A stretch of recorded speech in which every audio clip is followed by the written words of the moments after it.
Muito boa tarde a todos.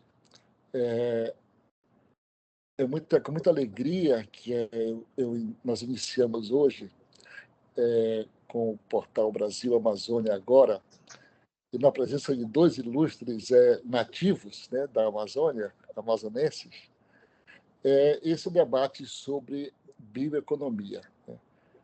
Bioeconomia, a hora é agora.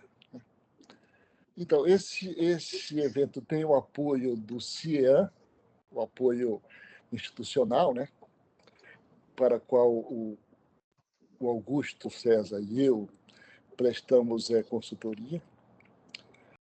E nós temos aqui dois convidados de peso, né? Todos magros, mas com um peso institucional e de conhecimentos bem substantivo. O Augusto é professor da UFAM, ele é doutor em engenharia de transportes, acertei, Augusto? Sim. E é professor doutor da UFAM em biotecnologia, do programa de biotecnologia. Então, é um gabarito diferenciado.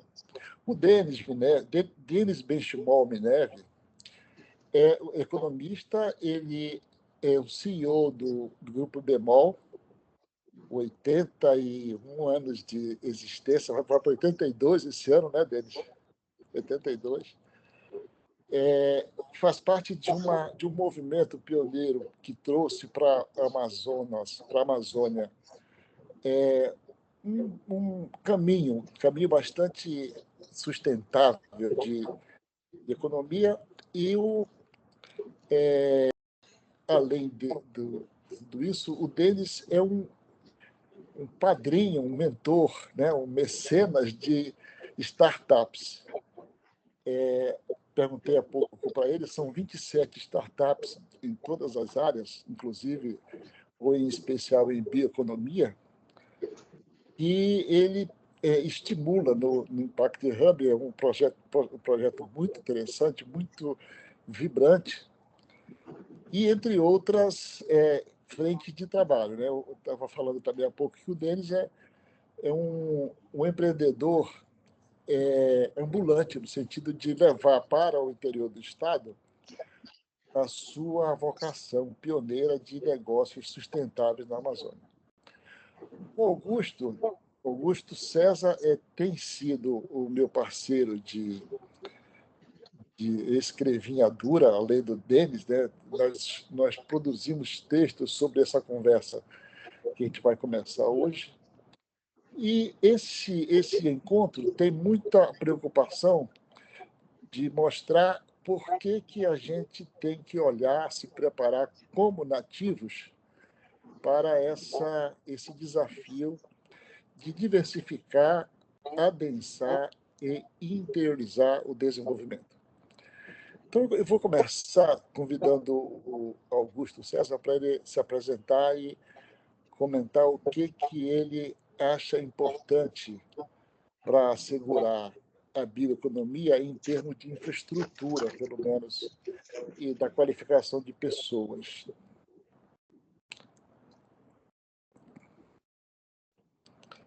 Você está no mudo. Agora fui eu. Boa tarde, boa noite, bom dia para quem estiver assistindo ao programa em outro momento. Obrigado, Alfredo, pela apresentação. Obrigado, Alfredo, pelo convite. É uma honra, Denis, estar aqui contigo nesse bate-papo. É muito bom ver o professor Estevão e outros aqui conectados. Então, vou ser o mais breve possível para essa pergunta tão aberta. Eu diria que o primeiro grande desafio é pensar em infraestrutura com a cara do século XXI. Nós precisamos mudar o paradigma, nós não temos mais que cometer os erros da Transamazônica, temos que fazer estradas pensando na sustentabilidade, na proteção do entorno, da floresta e de tudo que envolve fazer qualquer tipo de infraestrutura, seja a rodovia que eu mencionei, sejam aeroportos no interior, sejam, de fato, estradas com conexões com portos e, principalmente, portos que tenham estrutura de retroporto compatível com a produção de cada localidade, ou seja, precisamos de frigoríficos, precisamos de conexões efetivas que levem a uma dinâmica de transportes para todo o interior do Estado. Eu diria que esse é o primeiro grande desafio da infraestrutura, atualizar o pensamento da concepção de infraestrutura da Amazônia para as necessidades do presente, porque a Amazônia já vem sendo destruída há milhões de quilômetros de estradas vicinais e de estradas não formais dentro do nosso ambiente.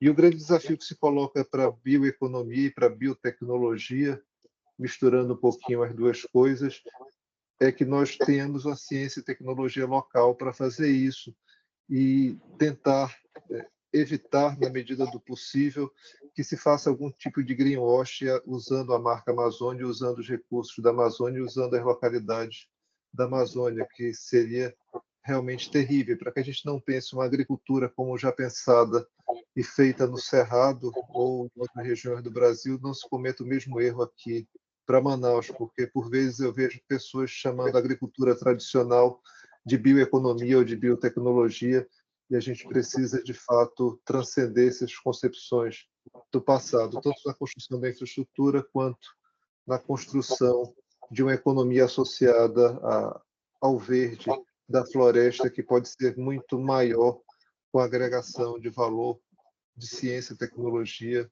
e os conhecimentos tradicionais locais. Eu diria que é uma boa fala para começar a conversa aí, pontuando aí os pontos principais da tua reflexão. É isso, Alfredo, fica à vontade aí para distribuir as reflexões. Agora a sua vez de estar no mudo. Vamos deixar logo aberto aqui, sem fechar o microfone, e a gente para de errar.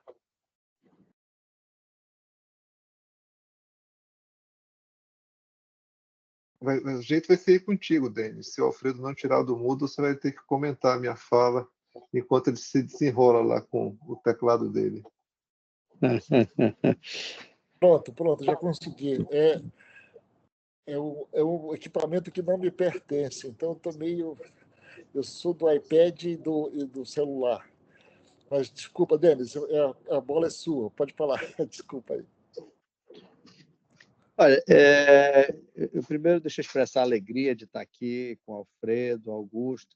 Queria chamar a atenção também a presença do Estevão, que tem um histórico extraordinário. E até vendo o Estevão aqui, eu gosto de fazer referência a algumas ocorrências, um Brasil diferente, 70 anos atrás. Tá? Nos anos 50, eu tenho a impressão que o Brasil teve alguns surtos de lucidez. E aí tem algumas instituições que nasceram mais ou menos na mesma época. Era o ITA, o INPA e o outro INPA, o Instituto de Matemática Pura e Aplicada. Sim. E eram instituições de um Brasil, eram instituições pequenas na época, né? Mas eram instituições de um Brasil que pensava grande, pensava com ambição. Olha, a gente quer a gente quer aprender a voar e a fazer avião, e a gente quer ser líder da matemática mundial e a gente quer entender a Amazônia. Nos 70 anos seguintes, tanto o ITA quanto o INPA, eu acho que conseguem dizer que fizeram coisas extraordinárias e levaram o Brasil à liderança do mundo nas suas respectivas áreas. Né? O INPA de matemática, nós temos hoje um Fields, né, Medal, que é alguém tipo um prêmio Nobel da matemática. No ITA, nós temos a Embraer e todo um ecossistema que cacifa o Brasil dentre as top, talvez, 5 nações aeroespaciais do mundo, né, em termos de produção de aviões e conhecimento e gente treinada. O INPA, talvez em retrospecto, a ambição dele era a maior de todas. Né? Ele tentou abordar algo que é muito mais complexo do que voar, que é entender milhões de espécies diferentes e ecossistemas extraordinariamente complexos. Mas me parece que, ao longo desses 70 anos, o Brasil foi perdendo a sua ambição no que diz respeito ao INPA, ao nosso INPA, né? E a Amazônia como um todo, a entender a Amazônia com profundidade. Toda vez que eu converso com alguém no INPA, eu sei que está tendo concurso esse ano, mas assim, nós passamos muitos anos sem concursos e sem investir e sem fazer o esforço, e sem ter a ambição de descobrir aquilo que tem para descobrir na Amazônia, na frente de ciência e tecnologia. E não existe bioeconomia sem cérebros, né? E cérebros não é um, não é dois, é centenas, é milhares, acumulados ao longo de gerações, e conhecimento acumulado. A minha impressão é que o Brasil perdeu essa ambição em algum momento, nos momentos em que nós passamos a focar só em déficit fiscal, inflação, em coisas assim. Talvez o mundo ficou muito confuso e o Brasil perdeu essa ambição. E com isso, nós não conseguimos evoluir na bioeconomia. O Alfredo pergunta, olha, bioeconomia, a hora é agora? Sinceramente, a hora ideal era 50 anos atrás. Se não deu 50 anos atrás, a hora era 40. Se não deu a 40, a hora ok. É melhor hoje do que amanhã. Então, bem, eu começo a minha fala, o Augusto foi cirúrgico nos temas que estão faltando, mas eu acho que tem uma coisa que precede, que nos falta ambição como nação e como Estado de querer ser líderes. Se a gente tiver essa ambição, se isso for ardente, aí a gente começa a colocar as partes no jogo e começa a encaixar esse quebra-cabeça. Perfeito, perfeito. Denis, pegando um pouco essa pontuação de que não existe bioeconomia sem cérebros, nós temos aqui cérebros transformados em tecnologia estrangeira, né, no polo industrial de Manaus.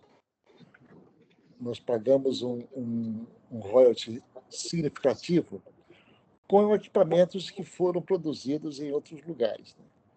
Mas nós temos cérebros também suficientes para ir substituindo, eventualmente, algumas peças. Por exemplo, na área de jogos, de soluções digitais, nós estamos evoluindo bastante bem, por sinal.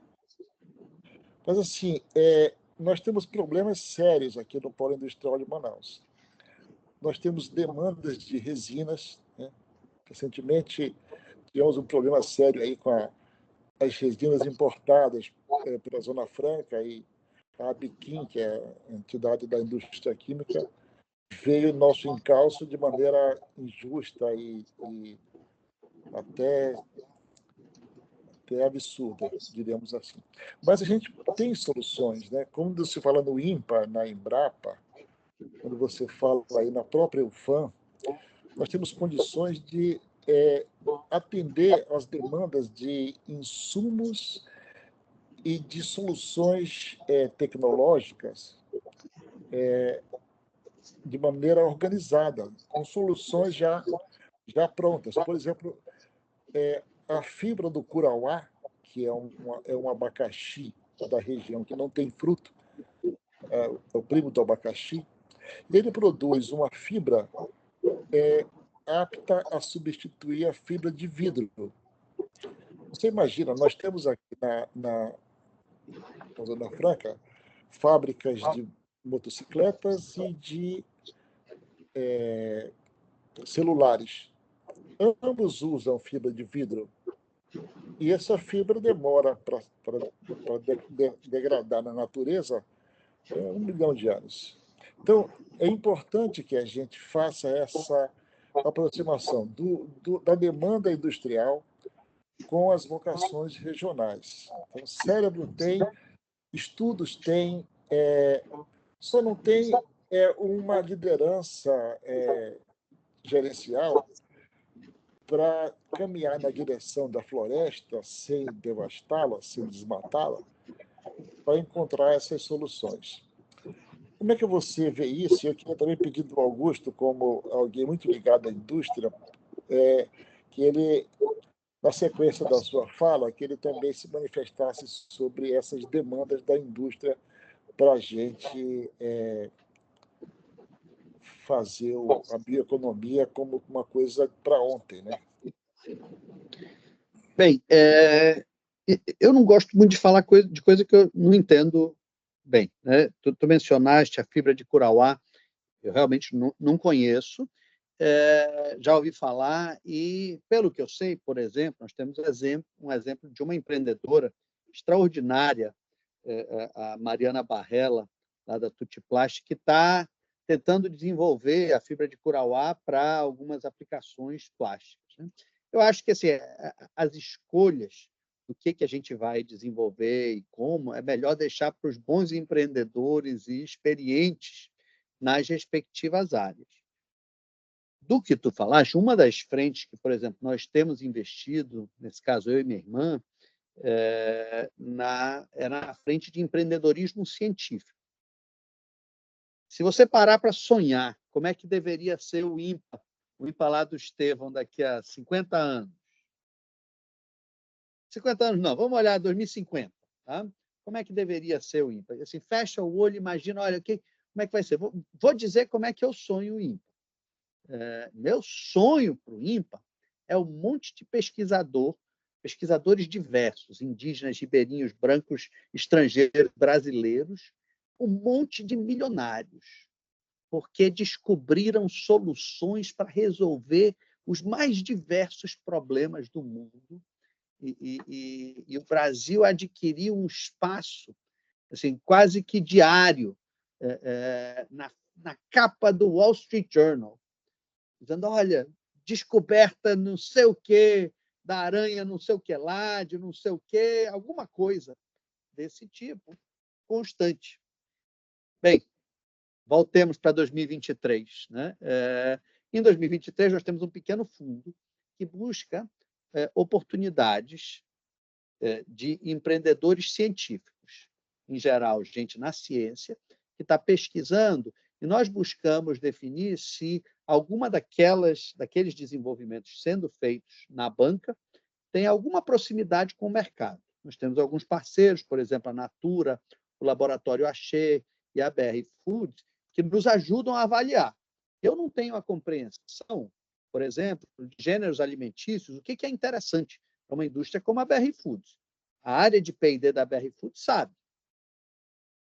Esse é uma pequena semente do que a gente imagina que seria possível. Mas essa é uma iniciativa pontual, ela não é uma iniciativa de nação. É uma iniciativa de nação que busca realmente descobrir quais são. Todo mundo concorda que a Amazônia é uma grande riqueza da nação brasileira. Mas essa riqueza não pode ser como um almoxarifado de carbono. Eu entendo, tem uma importância o carbono, beleza, tem uma importância para regular o clima do mundo, entendo perfeitamente, mas isso aqui é muito mais que isso. Isso aqui é tão mais interessante do que só, sei lá, uma bomba de água ou um ar-condicionado global ou um depósito.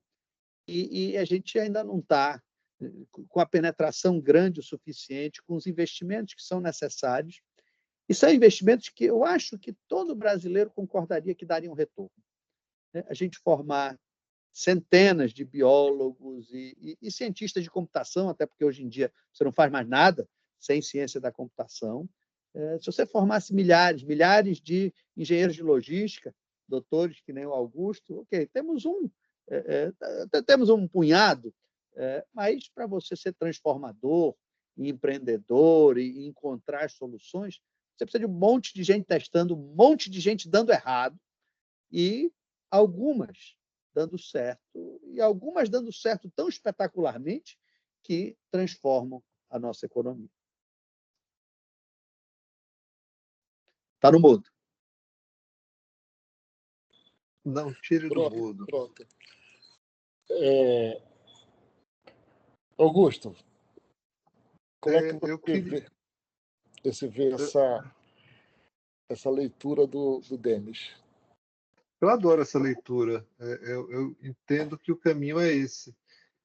É difícil um debate que a gente concorda muito, né? Mas eu vou seguir a esteira aí da fala dele, temperando com alguns contrapontos, mas na tentativa de fazer um plano de ação. A gente percebe claramente que falta essa ambição no país. Eu concordo com essa visão. Eu entendo que os planos do país são extremamente tímidos, quando não ausentes.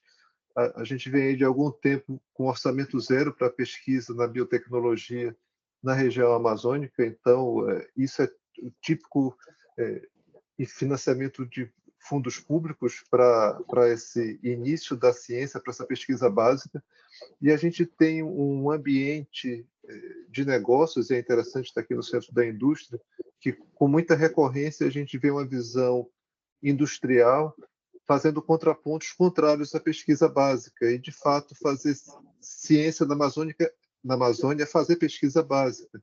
É necessário pesquisa básica com densidade, é necessário essa pesquisa para que algumas possam fazer a transição para a pesquisa aplicada e algumas mais brilhantes, mais interessantes, mais empreendedoras façam a transição para o mercado, para o produto.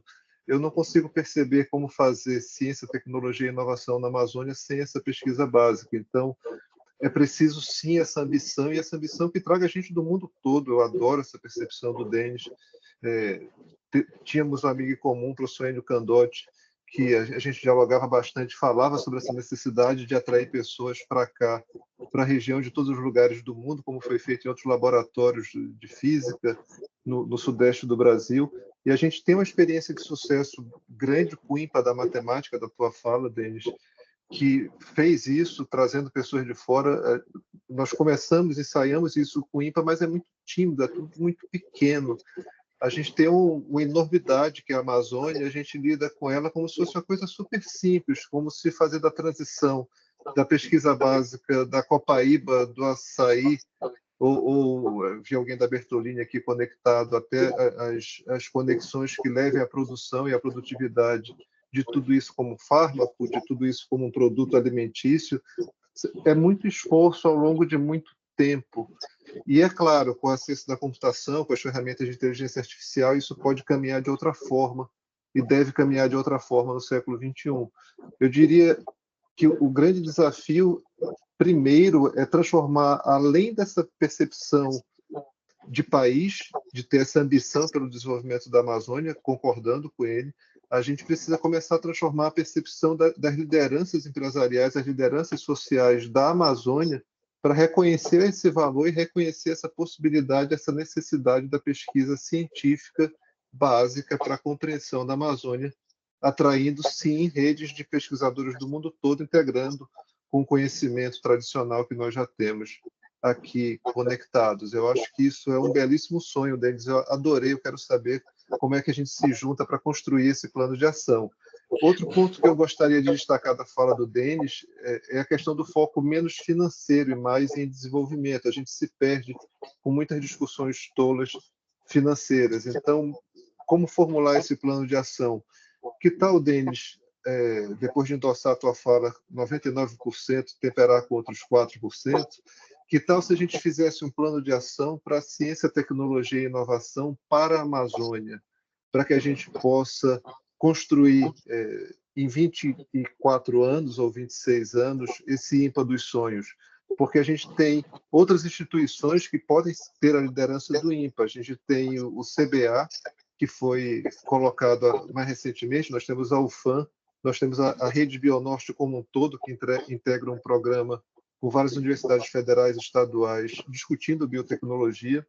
Eu tive um orientado de doutorado que ele fez uma pesquisa justamente sobre o potencial inovador. E sabe qual foi o elo perdido? Essas cadeias produtivas não são exploradas em toda a sua extensão. Ou seja, há uma pesquisa que existe, falta densidade e falta evoluir até as cadeias produtivas para escalar a inovação. Ou seja, é uma equação de solução já mapeada. Já há uma percepção clara de onde estão as lacunas. Eu diria que esse é o grande desafio, começar a elaborar esse plano. Obrigado, Maurício. Tem o EA, enfim, todas as universidades federais e estaduais da região, os institutos federais também, tirando, sem falar das privadas, é claro, mas, enfim, frisando nas federais e estaduais, porque elas têm algum tipo de possibilidade orçamentária para pesquisa básica. A gente precisa, de fato, construir essa pesquisa básica, gerar densidade nela e fazer a transformação. Então, o plano de ação Denis, qual pode ser? O primeiro passo é estruturar esse modelo de atração de cérebros para cá? Você concorda com esse possível primeiro passo? Será que o segundo passo é alocar orçamento e atrair talvez grandes âncoras empresariais para isso? Por exemplo, a Johnson Johnson é o maior orçamento de P&D para pesquisa na área de biotecnologia. Como trazer essas grandes empresas? Se tem uma que é uma que nós já fizemos algum contato na Universidade Federal, mas você citou outras empresas. Como juntar essas empresas todas num único ambiente para que elas comecem a criar uma espécie de âncora, de estrutura, de conexão para o que falta? Eu diria que por aí a gente pode começar a construir esse concerto do que nós precisamos. Concerto com S e com C, né? Porque a gente precisa consertar o modelo que está aí, porque ele de fato ele está feito para não fazer. Eu tenho essa sensação. Se a gente olha os marcos legais hoje, eles, em sua maioria, eles atrapalham essa possibilidade de fazer. E como a gente vai fazer um acerto, um concerto para gerar música, para gerar fluidez de capital para a região? Eu diria que a gente precisa trilhar esse caminho e estimular para que o pensamento padrão atual ele seja convertido num pensamento que desenvolva a Amazônia de maneira responsável, e não que transforme a Amazônia num novo cerrado do que foi feito no passado, que há discussões a todo instante para plantar soja no sul do Amazonas. Isso é assustador quando a gente pensa no potencial que existe para a nossa bioeconomia. É isso, Alfredo. Antes do Denis responder a tua provocação, que é maravilhosa, Augusto, eu queria lembrar, né, que toda semana eu recebo de algum aluno da PUC ou da USP, algum parceiro, alguém que me conhece de reuniões da imprensa, atrás de crédito de carbono. Né? Isso que você falou aí é o dinheiro do carbono. O que está acontecendo é que a legislação permite que qualquer pessoa lá da Antuérpia, lá da Austrália, venha para cá e patrocine uma tribo indígena e demonstre que aquela área foi preservada. Quer dizer, nós precisamos ter liderança, Denis, para nós, de certa forma, deixarmos isso aqui, não deixarmos isso aqui continuar sendo casa de ninguém. Né? Você vê que não tem a presença do Estado aqui é ausente. Então, qualquer um se envereda por onde pode se dar bem, mas não há nenhuma conexão entre as ações, e isso é muito ruim. Né? Isso é muito ruim. Como é que você imagina o ímpar dos sonhos se nós não conseguimos, por exemplo, assegurar que essa dinheirama que a indústria produz e repassa para a União fosse canalizada, por exemplo, para aumentar a receita do INPA e levar para o mercado, por exemplo, com profissionais auxiliares, essa montoeira de soluções que o INPA já conseguiu resolver para a gestão da Amazônia e transformar em negócios. Né? Então, é um impasse para esse teu INPA dos sonhos.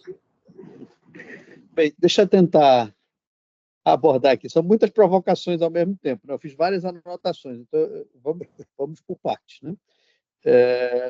Primeiro, Augusto, eu concordo plenamente que é importante a gente solidificar e atrair mais talentos para cá.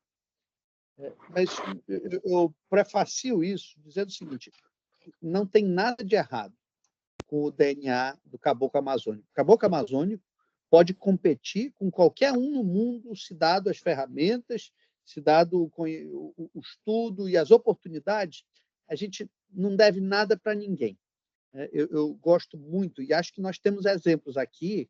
Por exemplo, eu gosto muito do exemplo do Edileno e do Altigran, na UFAM, assim, eles estão a nível global e dão show em qualquer um no mundo no que diz respeito em ciência da computação das áreas que eles escolhem se especializar. Então, não tem nada de errado com o nosso DNA. O que não quer dizer que não seria ótimo trazer os melhores talentos do mundo para cá, né? E combinar com o nosso caboclo, né? Tu mencionaste o professor Enio, né?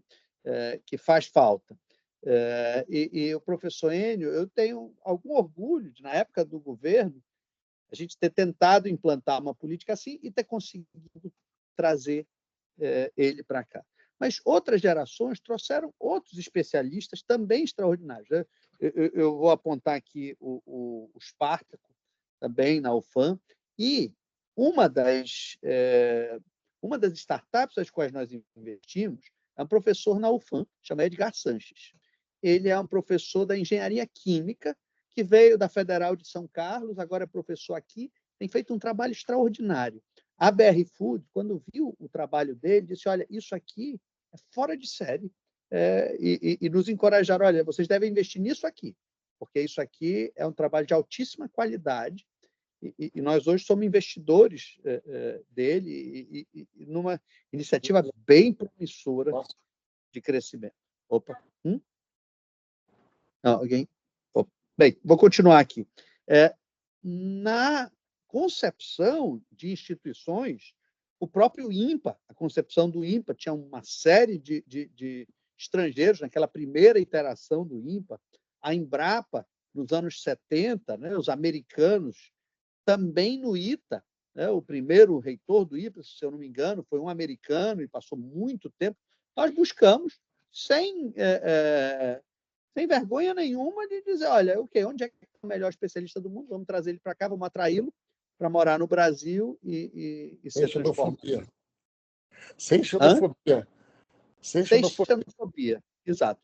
Agora, eu espero, sim, que na próxima geração, meu sonho é outro sonho, né? A gente vai poluindo o mundo de sonhos. Um outro sonho é que o Guilherme Leal, fundador da Natura, o Guilherme Leal da próxima geração seja um indígena, um ribeirinho. Ok, a gente está meio distante, mas é onde a gente deve almejar chegar. Eu também queria só saudar, né, tu deste o exemplo da Bertolini. Esse é um caso daqueles belíssimos de empreendedorismo. Sim, o Bertolini é uma pessoa que construiu um patrimônio a partir de muito trabalho, muita visão empresarial. Se essa visão empresarial, você não precisa estar no Vale do Silício para tê-la, mas a gente precisa aproveitá-la. E eu temo que hoje a gente desperdiça muito do nosso potencial. Sei lá, será que a gente vai aproveitar se alguém com uma visão empresarial incrível estiver nascendo hoje em amaturar? Ou será que vai ser só um desperdício e a gente não vai conseguir capturá-lo e treiná-lo e torná-lo grande? Bem, o Maurício Loureiro está aí, também é uma alegria, e ele mencionou a UEA. Eu vou fazer um comentário sobre a UEA. A UEA, na época que eu participei do governo, estava no movimento de se espalhar pelo interior e treinar muita gente pelo interior.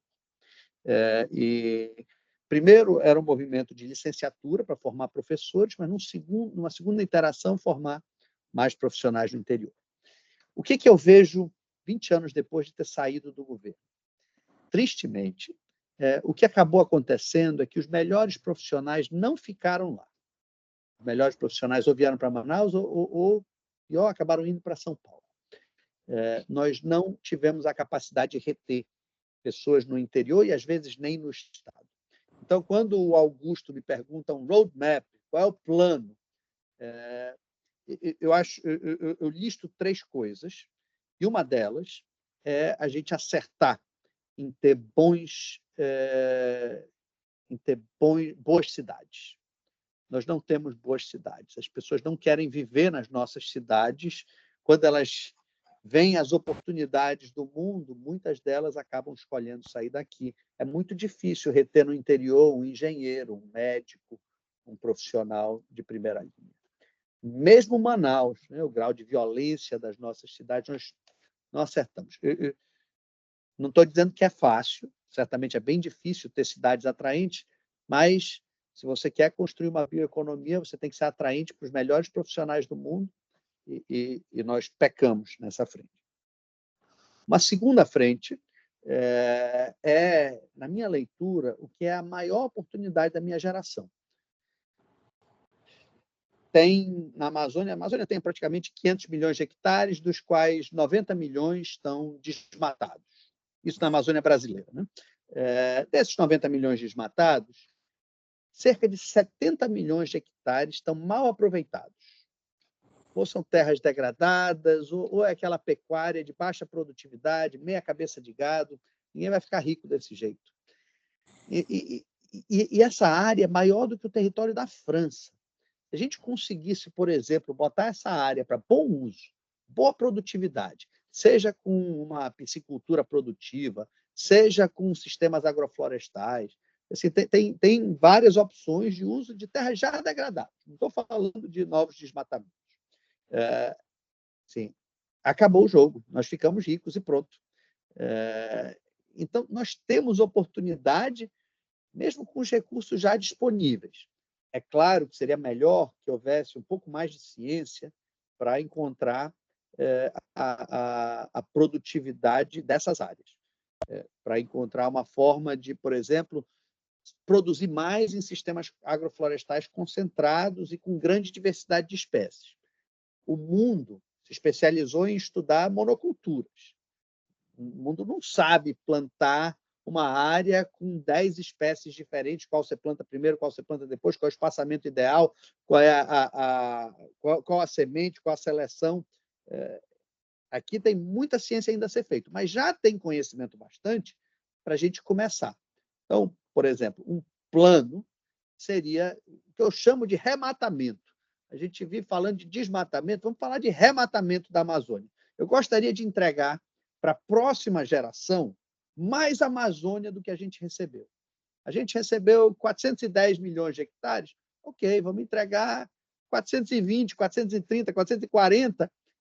Não precisa ser de floresta nativa, floresta, digamos, natural, intocada, mas eu gostaria de poder entregar mais Amazônia.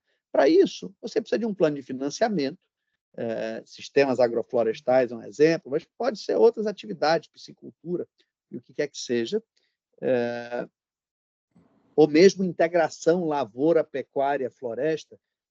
A pecuária sempre vai ter um papel importante na Amazônia, não vai ser possível excluir a pecuária daqui, mas certamente existe uma oportunidade de a gente tornar a pecuária mais densa, mais produtiva, enriquecer mais baseado na pecuária e fazer com que ela talvez ocupe menos espaço. Ou, se ocupar o mesmo espaço produzindo 3, 5, 10 vezes mais do que produz hoje. Por último, eu queria só fazer um comentário que o Augusto falou de soja no sul do Amazonas. Eu lembro que, na minha infância, meu avô, o professor Samuel Benchimol, me levava para frente do mapa e ficava apontando no mapa, né, as regiões do Amazonas, o que deveria acontecer aqui, o que deveria acontecer acolá. Eu nunca esqueci dele me contando sobre os campos de Puciari. Os campos de Puciari, lá no sul do Amazonas, em Humaitá, tem uma área. Tem uma área de cerca, acho que de 500 mil hectares, coisa assim, que são campos naturais, não são florestas. Eles sempre dizem, olha, essa área daqui é a área apropriada para você plantar soja no Amazonas, na Amazônia. O resto a gente tem que encontrar outras formas de utilizar. Só um exemplo que a Amazônia ela é tão diversa, né, que tem diversas oportunidades aqui e vai caber muitas soluções diferentes. Até soja cabe em algumas circunstâncias específicas e circunscritas. Maravilha, maravilhas, Denis. Eu lembro também dessas lições do professor Samuel, dizendo que as pessoas traziam a legislação para cá sem nunca terem vindo aqui. Então, estabeleciam normas de conduta para o caboclo, e que o referencial deveria sempre ser o caboclo para orientar as nossas práticas. Mas eu queria, em cima de tudo que você falou, Denis, nós temos um desafio e essa é uma razão especial para a presença do Augusto aqui, em função de uma recente estiagem do ano passado que causou tantos danos. E, de certa forma, o Augusto pilotou aí a movimentação dos parceiros federais para diminuir os estragos da vazante extrema. Então, como essa é uma pergunta do Igor Lopes, o Augusto. Como é que você vê a questão das hidrovias e a urgência da rodovia BR-319 nessa possibilidade da estiagem se repetir este ano, no próximo ano, e a gente continuar isolado, como ficamos em outubro, sem embarcações chegarem em Manaus, acima de 8 pés, 8 metros, né? Pés ou metros? Era acima de 14 metros, era o sonho, abaixo de 12 metros elas não passaram, com mais que 12 metros não passaram, não era metros a medida lá, e ficou 8 metros em alguns momentos, sim, metros. A pergunta é como encarar essa base de infraestrutura logística diante dos sonhos e das antevisões benchmark neve do Denis. Como é que você enxerga isso, Augusto? Alfredo, eu diria que o grande desafio é perceber que precisa fazer um estoque de infraestrutura aqui na região. Nós não temos, e a discussão é muito reduzida. A gente discute com mapas que dizem que temos hidrovias, mas nós temos rios. Eles podem vir um dia a ser hidrovias, mas por enquanto são rios e que a natureza nos deu. Nós falamos da rodovia BR-319 como se ela fosse ser, quando construída, a solução de todos os problemas, enquanto ela é só uma rodovia que conecta duas capitais e todo o resto segue desconectado de outras rodovias. Eu diria que o grande desafio é tentar modernizar também o discurso, tentar fazer uma construção de uma pauta de ações a serem feitas e começar a executá-las. Eu acho que a gente conversa muito e faz quase nada. É bem fácil, às vezes, discutir essa temática, porque são os textos do professor Samuel, são os textos que o Estevão vem escrevendo ao longo dos anos, o professor José Alberto, que se conectou aqui, ou o professor Márcio Holland, que também está conectado conosco. A gente tem mais ou menos a mesma pauta de preocupação ao longo de várias décadas. A gente não tem uma transformação dessas preocupações em ações. Eu diria que a grande inquietação para enfrentar o problema da provável seca de 2024, provável porque é um fenômeno sazonal, a gente só não sabe o tamanho que ele vai ter, a extensão do problema que vai ter nesse ano, é que não se faz nada. A gente fala sobre o problema, conversa sobre o problema, e a chuva resolve o problema, e parece que está tudo resolvido, parece que foi feito alguma coisa, mas não foi feito nada. A chuva que encheu o rio, aí daqui a pouco veio a seca, esvazia o rio, o problema volta, a gente diz, nossa, temos que fazer alguma coisa, e assim passa-se a vida. Eu acho que o desafio é fazer algo. A gente não tem como estratégia de país construção de infraestrutura da Amazônia de maneira alguma, nem de uma forma sustentável, nem de uma forma errada. Eu acho que simplesmente a gente discute sobre o mesmo projeto todos os anos, com a sensação que algo estivesse sendo feito.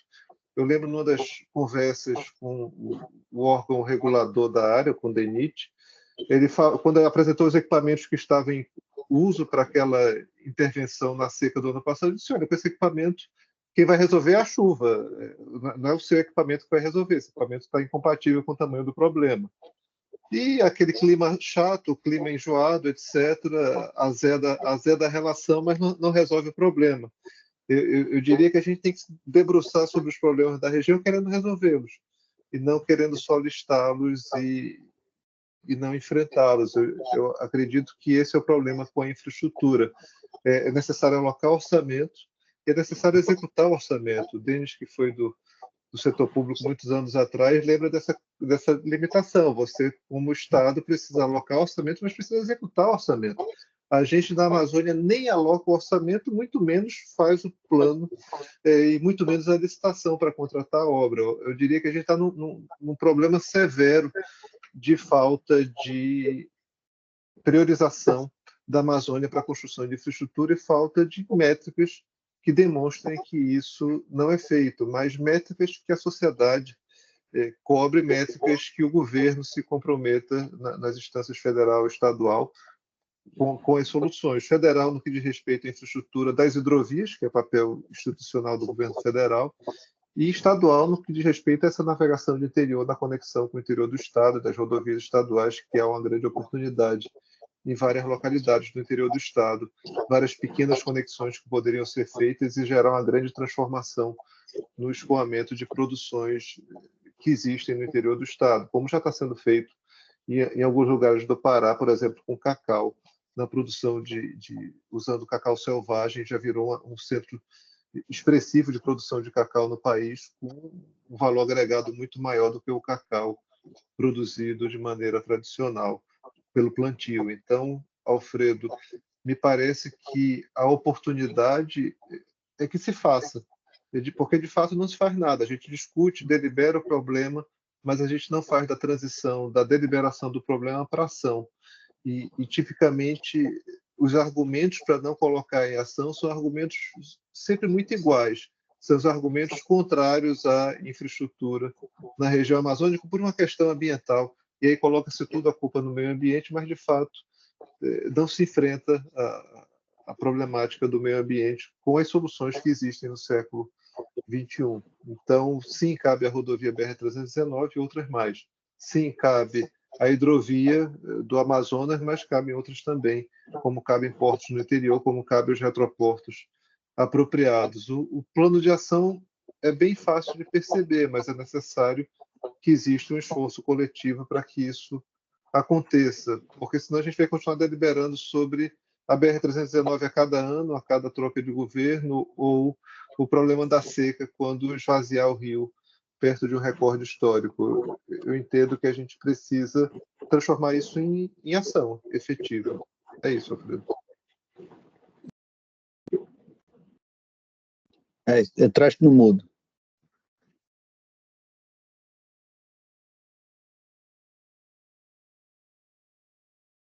Enquanto Alfredo sai do mudo, pronto. Saiu. Diga lá. Então, eu queria registrar a presença deles, da Juliana Teles, lá do Impact Hub, do Jefferson Gesine, que é cardiologista, amigo nosso, do Sandro Breval, além de outros amigos de longa data que estão prestigiando o evento. Quanto à resposta, Augusto, eu fico lembrando.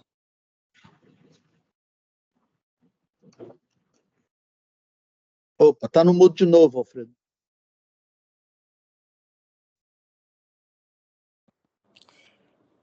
Eu não sei o que está acontecendo, mas eu vou trocar, eu juro que eu vou trocar de aparelho no próximo debate. Está faltando cérebro, realmente. Porque se a gente sabe que precisa, que vai haver este ano nova vazante, se a gente sabe, por exemplo, que as áreas degradadas são uma oportunidade única para gerar negócios das mais variadas matizes, se a gente sabe que, por exemplo, o Maitá tem os Campos Gerais, que são 10% da área do Amazonas, que não tem árvores, são campos naturais, ali nunca teve árvore, nunca teve floresta. Era uma parte do mar, antigamente, que não se transformou em mato. A gente tem que fazer. Então, o que nós vemos? A Zona Franca está inserida na Constituição agora. O desafio é fazer uma transição para diversificar, adensar e interiorizar a economia de Manaus. Mas olha o tipo de dificuldade que nós temos, né? De resolver questões não são fáceis. Mas há 115 anos, os ingleses investiram 20 milhões de libras para fazer na Escócia embarcações adaptadas à nossa realidade. Eles conseguiram fazer o mix de mercadorias com transporte de passageiros e agregaram aí um percentual robusto ao próprio PIB com as nossas vocações de negócio. Então, voltando à falta de cérebros, os cérebros que existem e não são priorizados. Essa é uma questão muito complicada, porque nós temos inteligência de 20 mil anos de presença na Amazônia das populações tradicionais, dos indígenas. Eles souberam como se alimentar, sobreviver, curar coisas da própria doenças eventuais com a floresta. Então, há cérebros bastante... A civilização Marajoara, no Baixo Amazonas, era tão ou mais evoluída que os astecas e os maias. Mas a gente não tem nem a preocupação de voltar atrás para recuperar esse acervo de informações que nós temos. O INPA está cheio de ovos de Colombo nos seus arquivos. Esse alerta do Denis para a gente não ter um pouco mais de cuidado de interferir nessa área, não é que a gente tenha que se apropriar do saber específico, mas a informação geral precisaria que nós tivéssemos lideranças organizadas, que não sejam necessariamente lideranças públicas, né? Para que esses nós todos fossem interligados.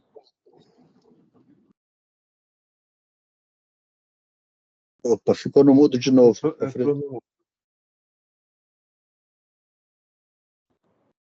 Eu não vou encostar mais, eu vou ficar aqui para trás agora.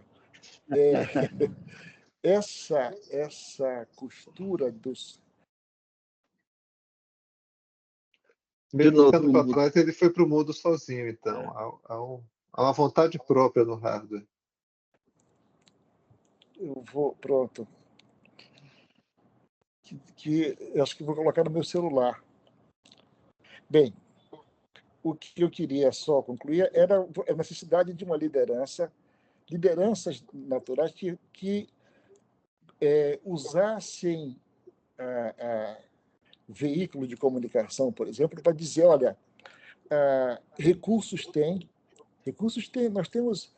nós repassamos muito recurso para a União porque não sabemos nem usar.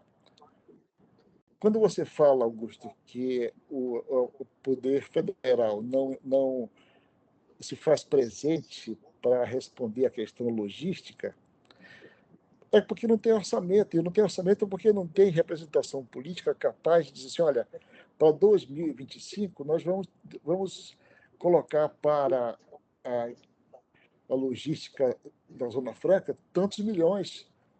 Porque de cada 100 bilhões que a Zona Franca produz, 75% vai para os cofres públicos. E daí não volta para resolver essas questões pontuais. Então, o desafio da bioeconomia ele é muito mais grave nesse sentido do que a gente possa imaginar.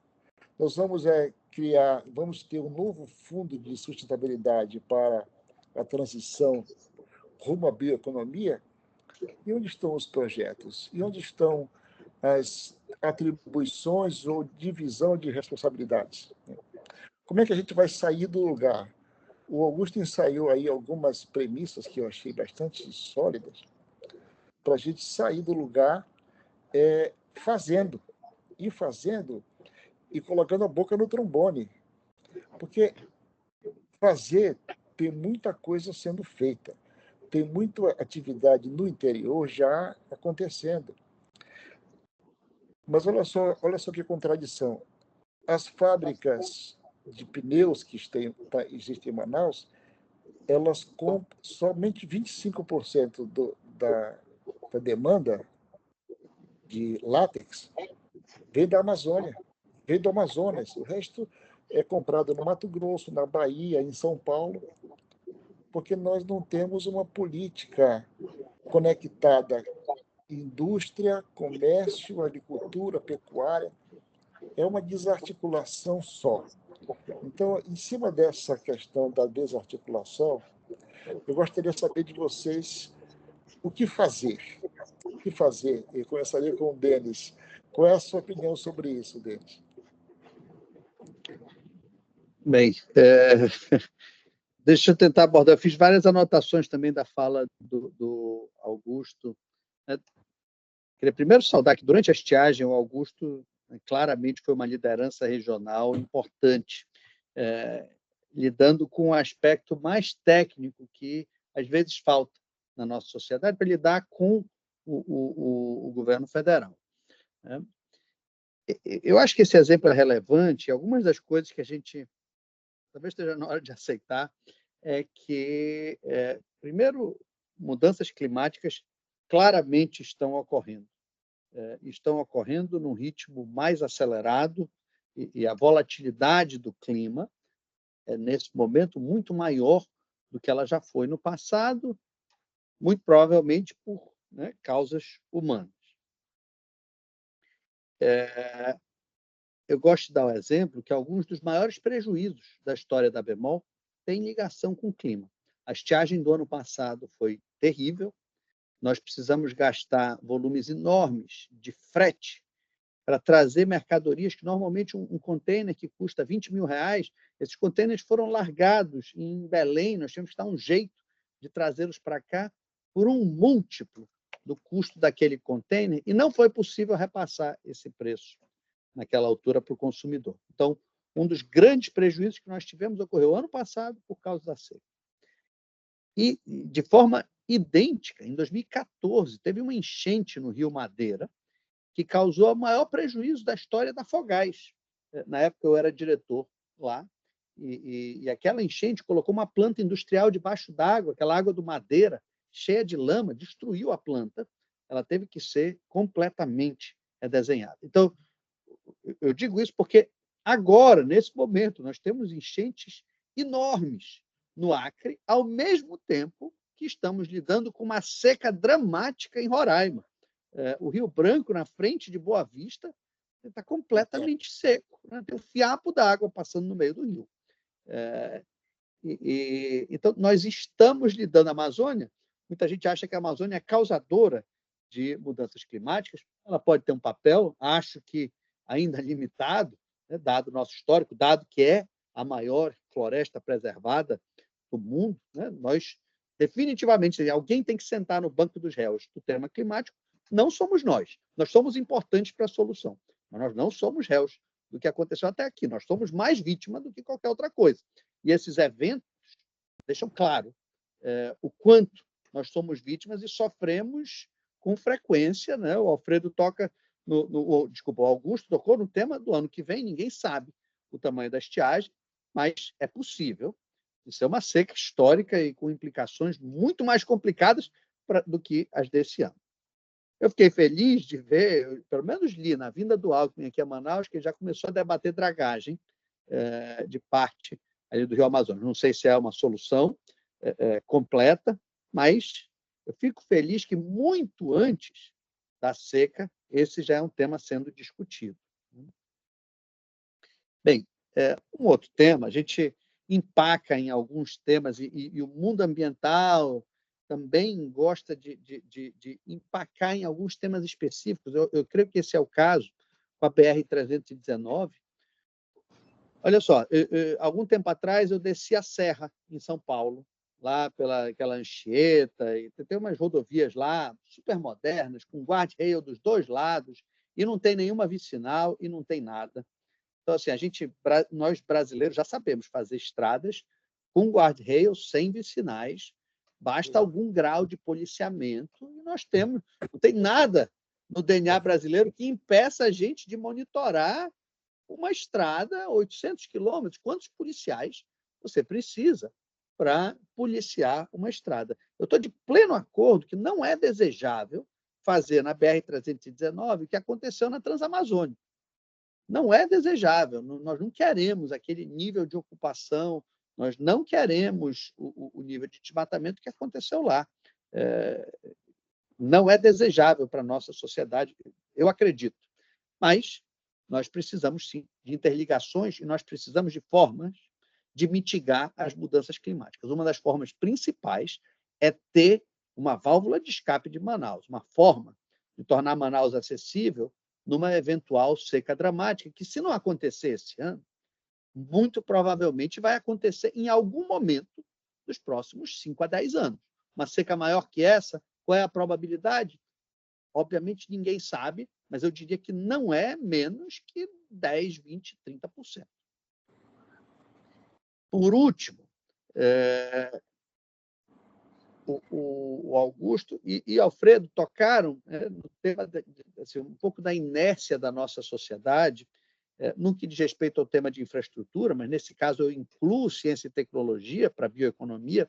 Nós não temos, e talvez, né, eu estou vendo aqui uma lista, tem 36 pessoas aqui distintas. Eu até fiquei com vergonha de estar falando de bioeconomia para algumas das pessoas aqui que eu vi que entendem mais que eu. Mas ok. Difícil. É difícil, mas eu acho que nós, como sociedade, não fazemos pressão suficiente sobre os nossos governantes para que aloquem recursos para temas de prioridade. Por exemplo, alguém se incomoda que o orçamento do INPA, ou da FAPEAM, ou da UEA, ou da UFAM, das diversas instituições, alguém se incomoda quando descobre que esses orçamentos são inadequados? Alguém protesta? Acho que não. Né? A gente protesta, o público protesta, porque sente no bolso quando aumenta o preço da passagem, mas talvez a implicação para os nossos filhos e netos seja maior de uma redução no orçamento da FAPEAM do que no aumento do preço de uma passagem de ônibus. Muito meritório também discutir a passagem de ônibus, mas a gente foca nos temas de curto prazo e não se insurge. Se você olhar o orçamento estadual, algo em torno de 20 bilhões de reais, assim, provavelmente, se houvesse uma pressão social grande, a começar talvez do público aqui, para a gente alocar 1 bilhão de reais para a ciência, talvez seria possível, 5% do orçamento estadual. Então, a gente às vezes reclama do governo federal, e o governo federal certamente poderia fazer melhor, mas a gente também tem capacidade. Da mesma forma, por exemplo, rematar, quanto custa replantar áreas degradadas? Ora, os números que eu vejo, algo em torno de 20, 30 mil reais por hectare, o orçamento estadual poderia começar por esse rematamento, por esse ganho de experiência, por formar gente e investir logo, para a gente começar essa bioeconomia já. Então, o problema de não estar começando e não estar investindo e continua discutindo. Denis, a pena, o horário nosso está esgotando, já esgotou, e aparece aqui a minha lista de pessoas com questões, ela está bastante robusta. Só vou dar um exemplo de uma delas, que poderia até ser o tema do nosso próximo encontro, com o Sandro Breval. Ele está falando que a escala da bioeconomia ela tem que ser compartilhada e compatibilizada com as demandas do polo industrial de Manaus. Isso é uma coisa interessante.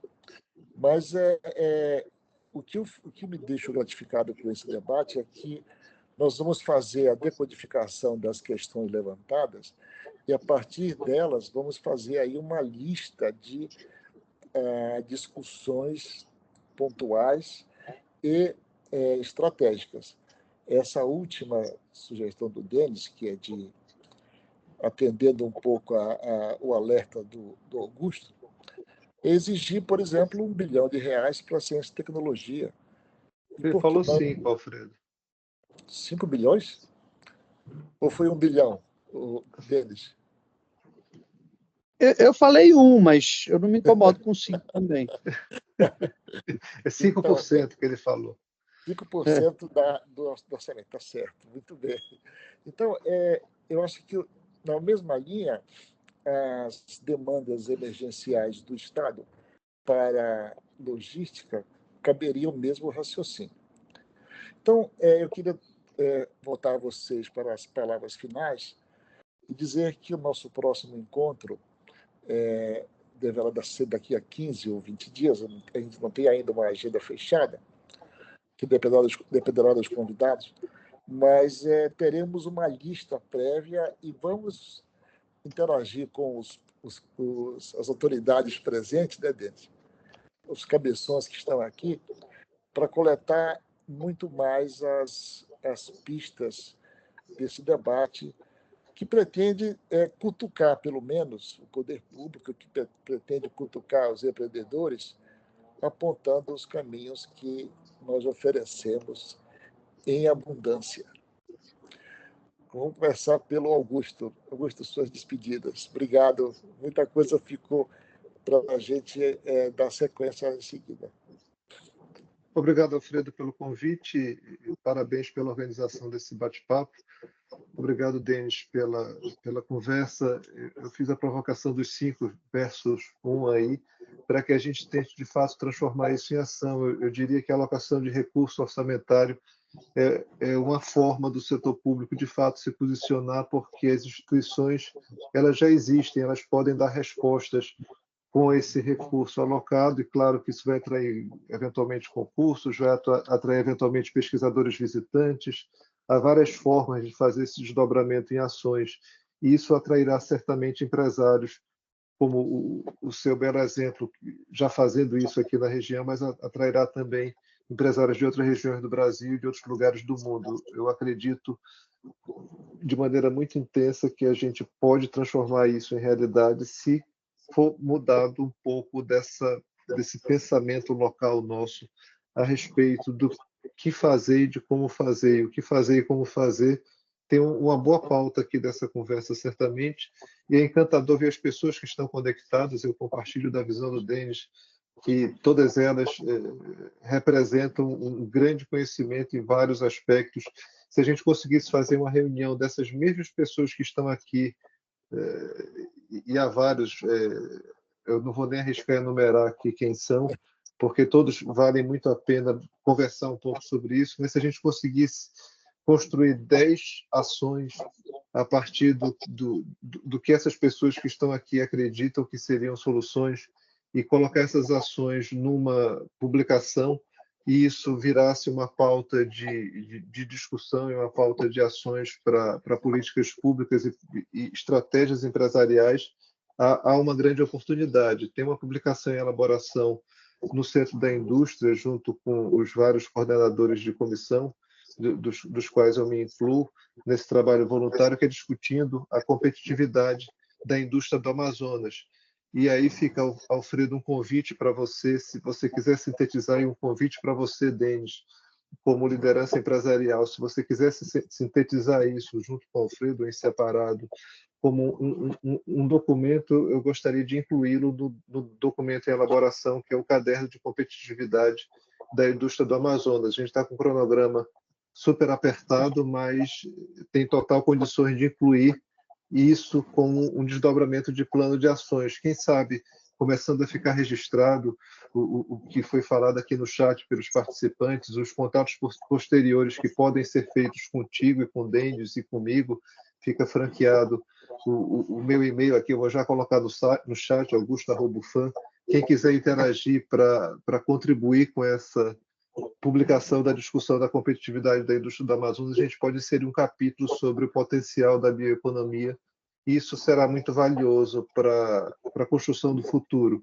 Eu acredito que, se nós que temos esse papel institucional não fizermos nada, não será automático que vai acontecer esse desenvolvimento, não será alguém vindo de Vênus, de Marte ou de São Paulo, ou de Londres, que vai determinar esse futuro, se a gente continuar se apresentando de maneira muda ou de maneira ausente nas discussões. É isso. Mais uma vez, obrigado, Alfredo. Eu sei que você está precisando encerrar pelo tempo. Obrigado pelo convite. Eu, por mim, ficaria a tarde inteira. O Denis, você, suas palavras finais. Bem, obrigado mais uma vez pelo convite. Acho que o debate foi extraordinário e enriquecedor, com muitas perspectivas diferentes. e sempre gosto de ouvir o Augusto também. Bem, eu queria só deixar uma última mensagem que eu acho que a gente pensa muito pequeno. A gente tinha que pensar grande, assim, onde é que nós queremos, como sociedade, estar em 2050, em 2040. Tá certo, os passos que a gente vai dar vão ser passos pequenos até lá, mas quais são os passos que nós podemos dar hoje, em 2024, que vão nos levar um pouquinho mais perto de um cenário de sucesso, de prosperidade, de conservação em 2050? Eu me pergunto isso todo dia, tanto para a nossa região, quanto para as organizações que eu tenho também a felicidade de liderar, quanto para a minha família. Assim, quais são os passos? Eu acho que nosso pensamento ficou pequeno, a gente ficou muito preocupado em cuidar dos problemas de hoje, e certamente os problemas de hoje são importantes, mas nós esquecemos de levantar a cabeça, né, e colocar o farol alto e olhar para o futuro e pensar o que precisa acontecer hoje para que a gente não perca mais uma geração de oportunidades, para que a gente consiga, sei lá, chegar em metade do caminho em 2050, está ótimo. Do jeito que nós vamos, nós não vamos nem dar passo numa direção, a gente não sabe nem para onde a gente quer ir, não tem como dar esse espaço. Então, mais uma vez, uma alegria. Vou botar meu e-mail aqui também, se alguém quiser conversar depois, a gente segue essa conversa. Obrigado, Alfredo. Obrigado você, obrigado, Denis, obrigado, Augusto. Eu fico até muito emocionado de nós estarmos juntos nessa conversa, porque essa é a conversa, né? Esse desfecho do Augusto e do Denis, essa questão do farol de milha, né, para a gente olhar mais longe, na neblina florestal, a gente enxergar mais longe, é tudo o que nós precisamos. Eu acabo de ver aqui duas mensagens, uma do Estevão, que está se... Eu convidei para fazer uma pergunta, ele disse conversamos depois, e outra do Márcio, de alguma forma traduzindo essa fala do Denis, de a gente pensar mais longe. Nós já temos diagnósticos, já temos soluções, temos recursos, só que a gente tem que definir para onde nós queremos ir.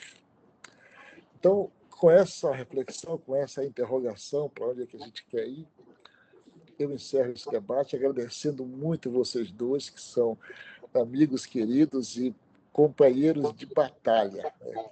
Teimosos, heróicos e